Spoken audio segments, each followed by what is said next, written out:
Lerik rayonunun Sors kəndində bir ailənin yaşadığı evi ilan basmışdır. Gördüyünüz kimi ilanlar artıq yaşayış evinə dolmuş, ailə, uşaq təhlükə altındadır.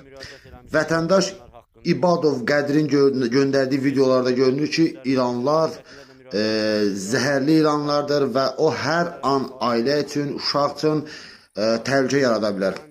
Vətəndaş Lerik rayon icra başçısına və aidiyyəti qurumlara müraciət olduğunu deyir və bildirir. Biz də vətəndaş olaraq,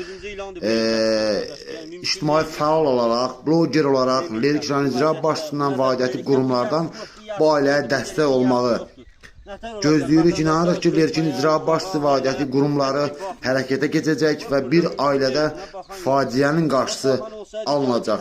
Bu ailə, bu ev diqqətimizdə olacaq. O qədər ki, bu ailəyə dövlətin lazımi qurumlarından dəstək gələnə qədər.